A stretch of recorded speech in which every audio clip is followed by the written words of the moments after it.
Hello, and welcome to the next episode of the Live Your Spa Life show. Spa life is a lifestyle that accepts that accomplishment and harmony coexist.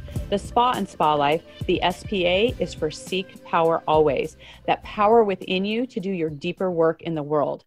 I am so looking forward to introducing my special guest today, Yvonne E.L. Silver. She is a confidence catalyst and the founder of Women and Wisdom Media and Flourish. She teaches clients to flourish in business so they can have more confident conversations to powerfully engage their staff, ask for bigger sales, and lead a sustainable business that is balanced, purposeful, and fun. Yvonne, welcome to the show. Thank you for having me, Diane. A pleasure.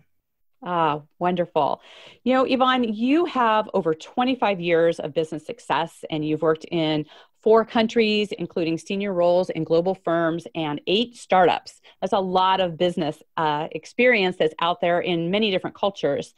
Can you talk about, how is it that you uplift the spirit of humanity by, bringing success nuggets to your clients and your proteges?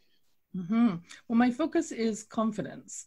So I work with my women entrepreneurs, leaders, and founders to help them to flourish in business by having more confident conversations. That's the essence of it.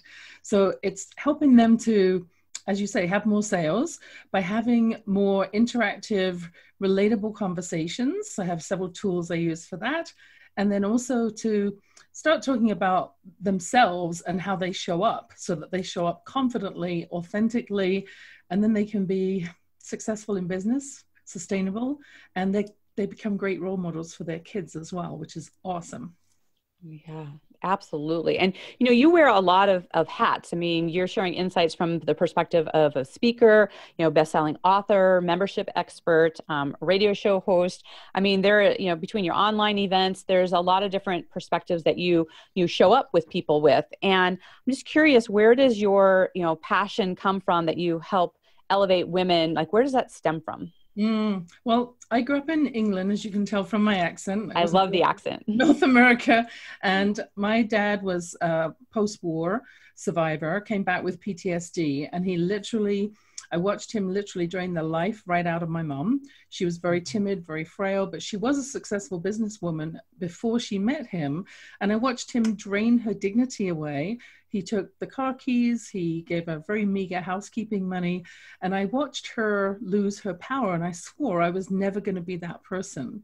And that inability of hers to have her own money, to have her own life again and be diminished really fires me up. So I worked in many organizations in a senior HR role before moving into dedicating my life to coaching and helping women to ask for more, ask for a salary increase, ask for that bigger position.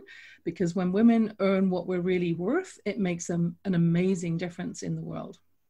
Yes, absolutely. And, part of our conversation here, we talk about, disempowering moments in our life and how we've used those as catalysts to become more powerful in our life. Can you think of maybe a specific time where, you experienced the PTSD with your father and something that clicked within yourself that you use today? I do, yeah. I actually spoke about this when I did my session at the Fearless Women's Conference. There was 500 women at that conference, and I shared a bit about my story, which was at age 11. If you can imagine, you're just going into high school, and it's a big shift and a big change in your life then. So you really need to feel confident going into the new school. And I remember my dad getting the envelope for my exam results, because we take a 11 plus exam in England, and I had actually flunked it by 2 marks. And I remember him opening up the envelope. His face went from happy to black and bright. He made literally, his eyes were like black. He was so angry, and he said, "You failed. You'll never, ever be successful in life." And he threw the letter in the air and he stormed out. And, I'm 11, and I'm trying to follow in the footsteps of my sister, who's a very academic student, and I was the wild, crazy, adventurous one out partying all the time. And I'm not a scholar. Although I did clean that belief up when I went to Royal Roads for my executive coach certification and ended up with a 4.0. So I was like, yes, So much for I you. am brilliant.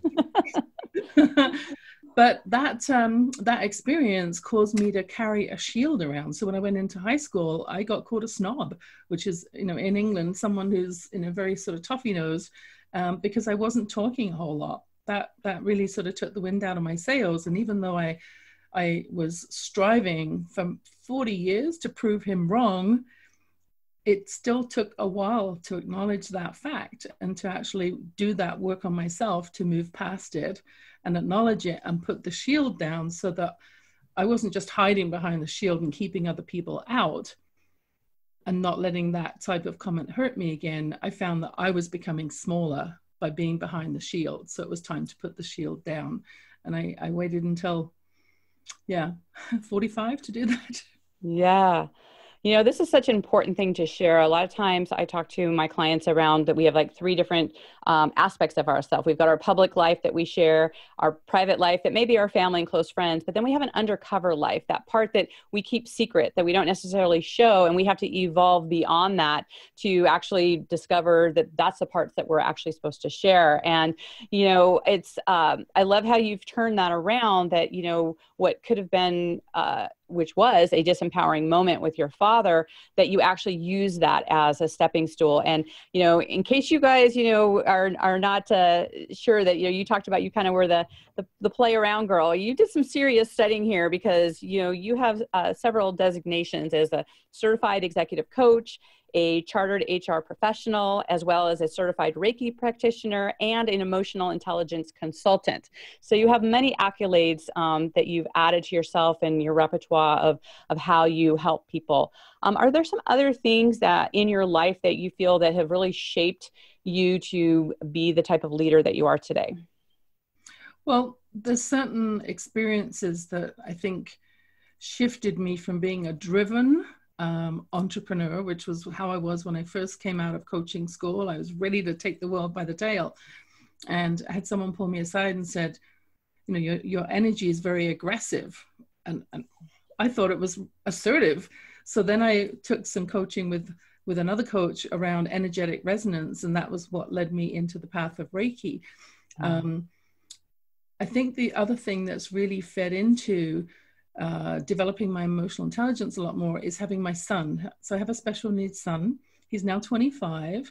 And growing up when you're being told that your son will never ever walk, that fired me up again to say, no, I don't think so. Now, he was 2.5 when he did learn to walk. But I think that given the opportunity to have a gift like that, because he is a gift, he's my greatest teacher, to watch what happens to other people when they freak out when he's having a seizure in a restaurant and they don't know what to do. That whole experience of advocating for him to get the best education really helped with my resilience level. I was pretty resilient before, but that just amped it right up. Yeah, I love that. And I know that you're a big proponent of just consciously creating things in your life to support you. Can you talk a little bit about your morning rituals and also about your conscious entrepreneurial focus? Like, how are some of those tools support you to be successful? Mm-hmm. Well, the morning ritual starts by getting up early. So I'm up at least an hour before anybody else in my household, so that I get trying to center and ground myself first. That's really important. So that starts with a meditation. It starts with, followed by having several, actually doing mind movies right now. So Natalie Ledwell's mind movies. I love Natalie. Visualization. I'm doing some of those right now. Then I have a mantra practice, and then journaling and gratitudes as well. So all of those things knit together in the first hour. And then I finish it off by typically writing my word for the day, unless my husband's already up by that time, which is an opportunity for me to do a little bit of journaling and writing, ask some questions and pose things to my readers and put a relative picture on that. And just that whole connection between language and visual, I find really cathartic, actually, to start my day. And then I'm into my day after making sure that my hubby and family is getting up. Yeah. So what's your word for today? My word for today, I started this in the beginning of the COVID crisis. So I've been going through the alphabet. So every single day I have a new letter. And today, did I write my letter today already? Oh, now you've made me think. The letter today I had was key. So talking about what are some of the keys to your success. So I post them on Facebook every day. If listeners want to read the whole series, I encourage you to join with me on Facebook as well. I love that. Well, words are so powerful, and I love that you set an intention with that. And what's brilliant about that is sometimes we set an intention in the morning, and then, we go on and we do life, and we may not always remember at the top of our head what that is. But when we write them down, there's always that resource to go back to. There's always something to, have that foundation. And I know that as I'd love for you to share a little bit more about your book, about the 5 concepts from that about the powerfulness of words. Absolutely. So just so you know, I also have little stickies that I write every day. So this one is actually for the week for the course that I'm taking right now, which is all about elevating my internal operating system. And the word of the week is expansion. So that's what that's all about. I love it. So the concepts in the book, just to briefly introduce it, so it's called Words, Women and Wisdom, The Modern Art of Confident Conversations. And it's 40 different words and word concepts to help women elevate their confidence. So sometimes just one word can make a massive difference, as you said, Diane. A word like but, which cuts the whole sentence in half. What was said originally, people don't hear by the time you get to the second half of it. A word like just, oh, I just wanted to X, Y, Z, well, you just removed all the whole power from the sentence, and now it sounds like an apology. Oh, you should X, Y, Z. Well, don't tell people what they should do, because now they feel obligated to do it. How about if you use the word could? It's a subtle shift, but it has a whole different, and it has a whole different energy. Still, I still catch myself saying these words too. I'm in practice too. Right, absolutely. Well, I think the more you have awareness around them, then you can actually catch yourself with that. I remember I kind of went through a phase where I was saying but a lot, and I knew that was cutting off my words and my meaning. And so I started looking at, however, or yet, or just how I could shift that where it added more power to the other aspect of what I was saying. So I think that's really helpful to have some of those tools. And especially speaking of powerful words, you have a phrase, stop, drop, and soul approach. I'd love for you to explain what that's all about. Yeah, so that's about recognizing that sometimes we don't have to actually say anything right away. Sometimes we can be asked something, and as women, instead of getting a hot flush or tears emerging, if we don't feel that we know the answer, is first of all to stop. So by taking a deep breath, if you have a glass of water on your desk in the moment in the meeting, take a sip of water. So it's putting a pause in to begin with, dropping back into your heart and really listening to what wants to emerge. And that's the soul piece that comes out. So it's not your head logically responding, it's coming from the heart. And it usually is a much more empathetic response. And yet it's connected to your values and your life's experiences and your beliefs. So it resonates at a different level. Yeah, I think this is so important. And, you also talk about, and it's one of my favorite things to talk about, is responding versus reacting. And as we can see in the world, there's a lot of reacting that's happening. And, if people just took 3 extra seconds to take a breath and be conscious about their decisions, and as you talk about the pause, I'd love for you to just elaborate a little bit more on how powerful that is for us to take that extra pause. Mm-hmm. Well, certainly as women, because that's the focus of the work I do, is predominantly women, founders, leaders, entrepreneurs, realizing that it's okay not to have the answer, because nobody has the answer for everything. So instead of, again, mental scramble and having sort of a blank face, which you don't want to have.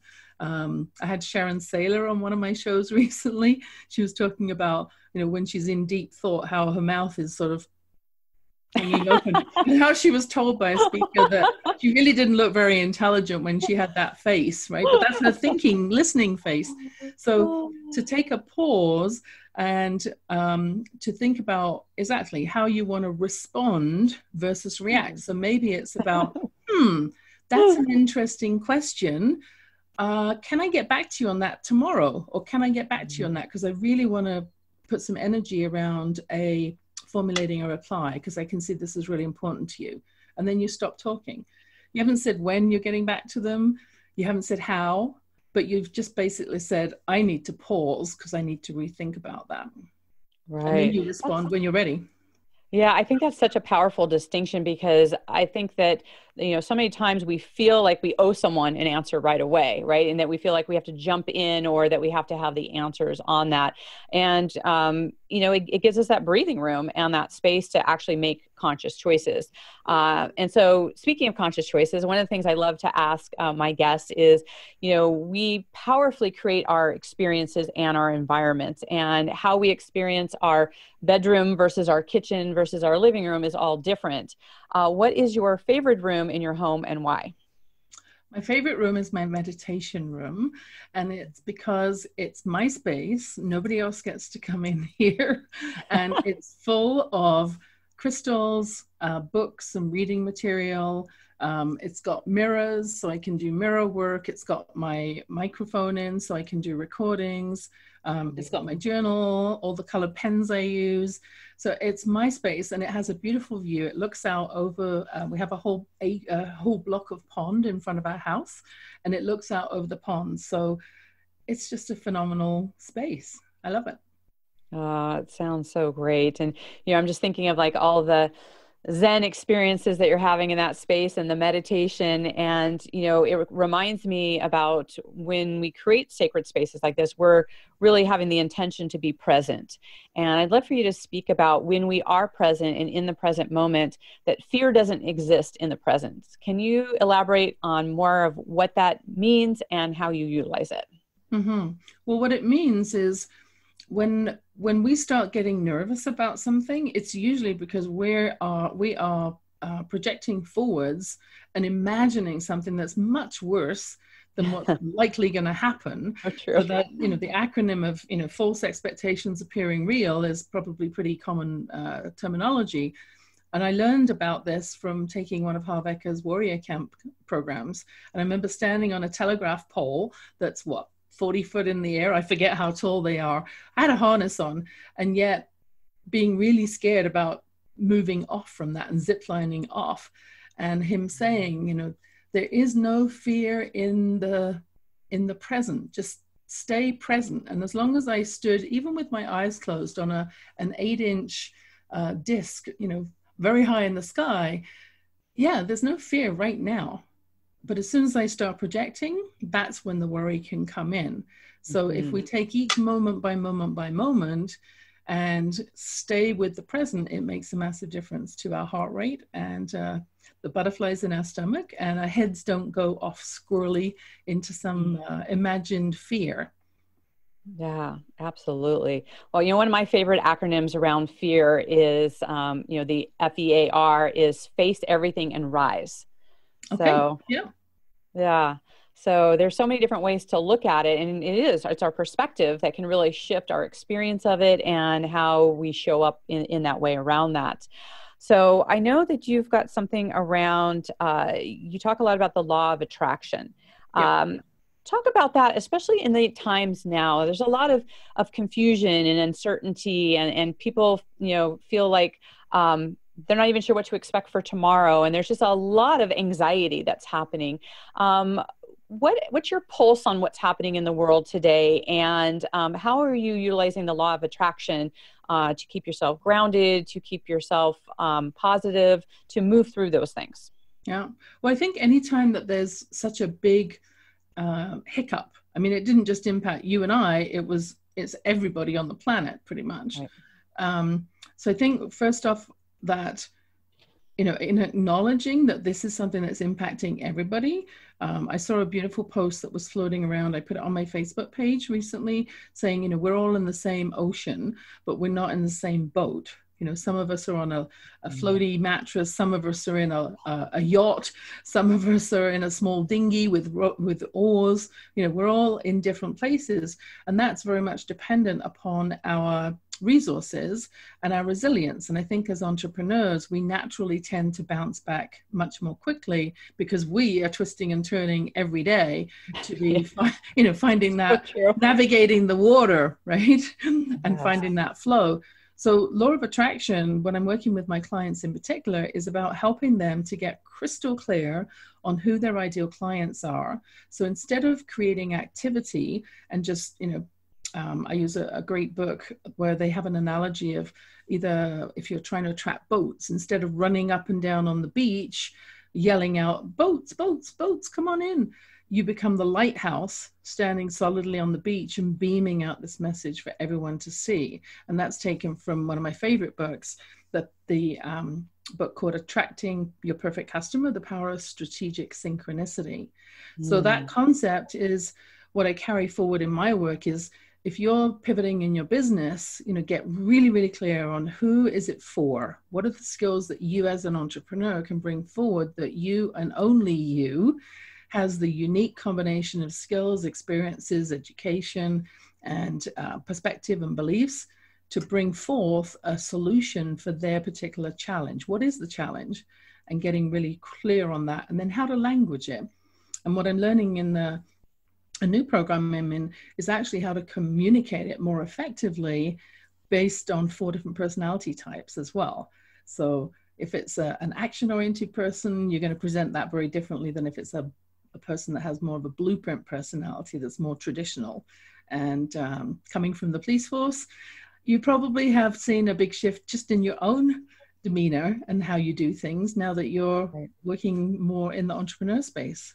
Right. And it's so important to look at the personalities, you know, as you and I both know, you know, that the personalities, they can either maybe initially attract each other, but then eventually they can attack each other. So to really know what drives people and, well, you know, what's important to them is such an important aspect in communication to be able to have that. So it's such an important thing. And I love that you are, you know, you and I both are both constant learners, right? You know, there's always something more to evolve to be able to support the people that we're here to support. And I know that our listeners are going to want to stay in contact with you.